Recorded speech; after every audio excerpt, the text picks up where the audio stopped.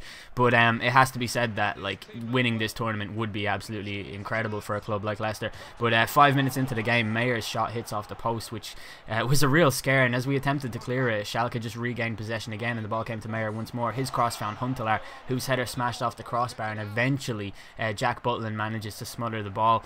And we didn't actually get the ball out of Schalke's half for a long way through this game. It was a very, very difficult game. Similar to the one against City, really. All these games kind of come at the same time that I'm playing. Like, if I'm in a good mood and I play FIFA, I always tend to do really well, and then when I'm in a bad mood, like, I get bad results. I find like a lot of your ability to game is based on your psychology at the time and stuff like that. Like, if you have a bad game online and you're losing, you'll find all the things wrong with the game, and then you'll make it happen on the screen because you're so mad and so irrational and everything. And I don't know, it's just a thing I felt like saying. But Brandt's effort in the 38th minute came very close, and we kind of eased our way into the game towards the end of the first half. But Maikon Leite picks the ball up in the 45th minute and manages to get into a very good shooting position, but his attempt is blocked off the line. I think it was Hövedes who blocked it off, and it went out for a corner kick, which will be taken by Origi, the Belgian right midfielder, who doesn't get an awful lot of game time for us because of the fact that he plays in the Europa League. But his cross goes in towards Corker, and Stephen Corker finds the back of the net to give us a priceless away goal, completely against the run of play. Then we come into the second half, and I decided to just hold on to the ball because I figured, like, what's the worst that could happen here? We've got an away goal. If we concede one, it doesn't matter too much. But Hector Villalba got brought down by Papadopoulos inside the box, and the referee saw fit to award a penalty for us. And it was mental that this happened, because our only real brightest attacks came within the last 10 minutes of actual game time. So it was really, really bizarre to see Schalke just throw the game away in the sense that they had. Like, I really felt like I didn't deserve this. A definite penalty though. Papadopoulos does indeed hold him inside the box, and there's nothing Villalba can do in that instance. He loses his balance. He steps up to take the penalty. It goes the same way that they all go, and we go 2-0 up with 2 away goals against FC Schalke, which is absolutely fantastic form from us, considering we've played so badly in this tournament overall up to this point. It seems like we've just rode our luck to get as far as we have, and that's how it feels every time I think about it. But in the 90th minute of this game, Jefferson Farfan's cross finds Hövedes inside the box, who goes so close to giving them the lead, but it wasn't to be. That is the end of the game. We get a 2-0 victory, 2 away goals to take back to the King Power Stadium and surely advance into the next round of the Cup, which is absolutely fantastic from us. We've done really, really well there. That's the end of this episode. Hopefully you guys enjoyed it. If you did, please do leave a like. If we get 600 of them, there'll be another episode later on today, which hopefully you guys are looking forward to. I've been El Dinero. Thanks for watching.